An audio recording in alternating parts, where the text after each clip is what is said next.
Hello friends, welcome to my new vlog and welcome to my channel. તો હું અને ખુશી ગયા હતા બહાર, થોડી ઘણી વસ્તુ લેવાની હતી. અને જ્યારે હું ખુશીને લઈને હારે જાઉં એટલે એના ટોયઝની ડિમાન્ડ હોય જ, તો એના માટે એક ટોયઝ લીધું. અને પછી જે એક વસ્તુ લેવાની હતી, મતલબ ચાંદીના નાગદાદા, તો એ લઈ લીધા. અને એ લઈ અને પછી અમે આવી ગયા હતા ઘરે. અને પછી છે એ ખુશી છે એ જતી હતી પ્લે હાઉસમાં. તો એનો ફર્સ્ટ ડે હતો, તો એ દાદીને કહેતી હતી. પછી અહીંયા રેડી થઈને બેઠી હતી, વોટર બેગ એનું લંચ બોક્સ લઈને, કે હું હવે રેડી છું પ્લે હાઉસ જવા માટે. અને પછી દાદી એને ચાંદલો કરી દેતા હતા. અને પછી એ જતી રહી પ્લે સ્કૂલમાં. અને થોડી ઘણી છે એ અત્યાર સુધીમાં છે એની પ્રેક્ટિસ થઈ ગઈ છે. મતલબ પહેલાં 15 મિનિટ રહેતી, પછી 20-25 મિનિટ, 30 મિનિટ એવું એકલી છે એ રહે છે. તો હવે જલ્દી બસ ખુશી છે એ પ્લે હાઉસમાં રમવા માંડે. ખુશી આપણે સીધ જાય છીએ.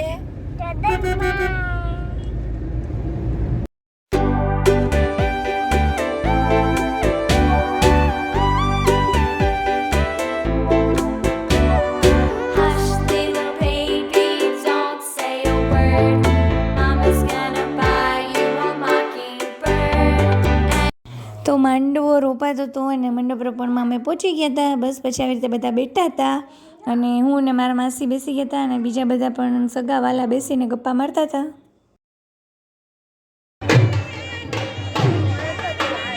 The next day.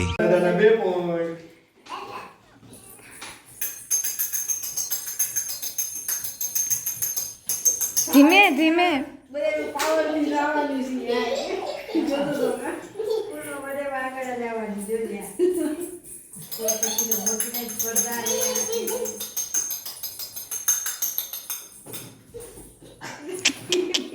Before waiting for stoppage of the music.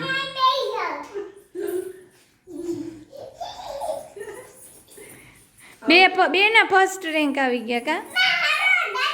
મારા 2 પોઈન્ટ ખુશી ના 2 પોઈન્ટ. જાતું તું મસ્ત ઠળિયાનો ઠક. ખુશી પકડાઈ ગઈ. સ્ટાર્ટ. હવે તું ગા. ટમેટુ રે ટમેટુ, ઘી ગોળ ખાતું તું, નદીએ નાવા જાતું તું, મસ્ત ઠળિયાનો ઠસ.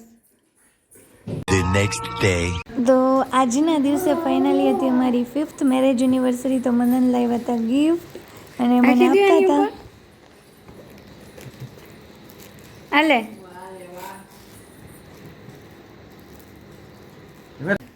એમાં ચોકલેટ છે, તારે ખાવી ને? હેપી એનિવર્સરી અની. Thank you.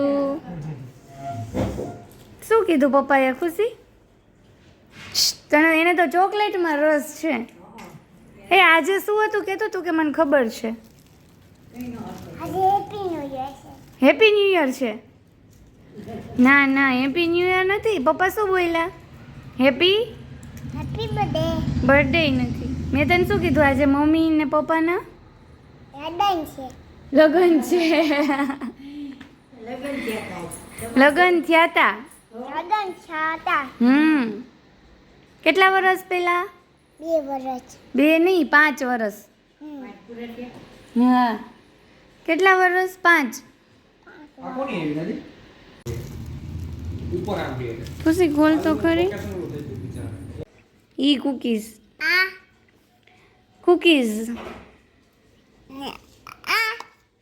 ઈ તૂટીશ.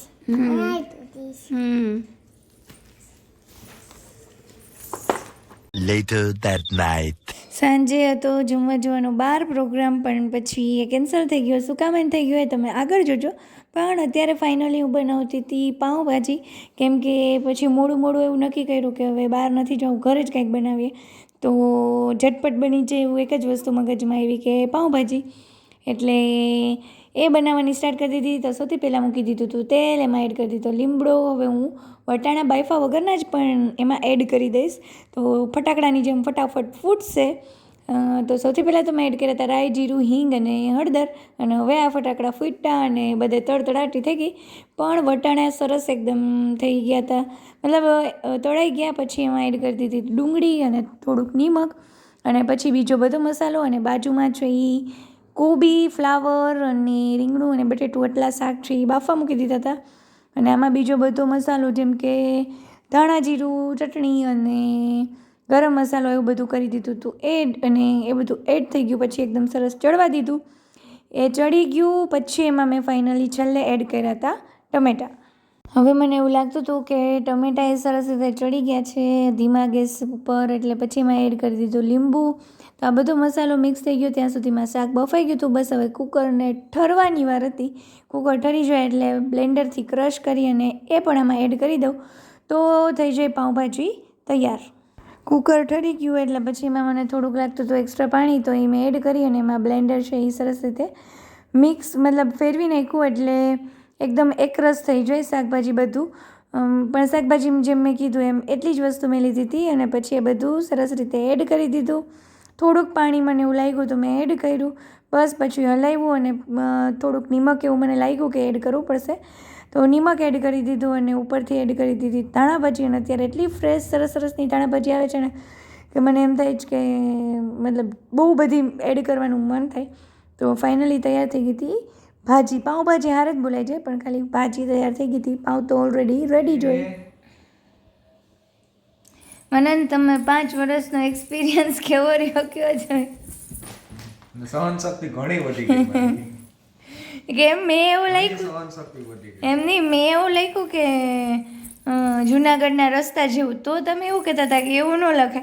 તમે એવું બોલો છો કે સહન શક્તિ ઘણી વધી ગઈ. હાસ્ય કલાકાર છું હું તો આવી રીતે તો હું હાસ્ય કલાકારની વાઇફ છું.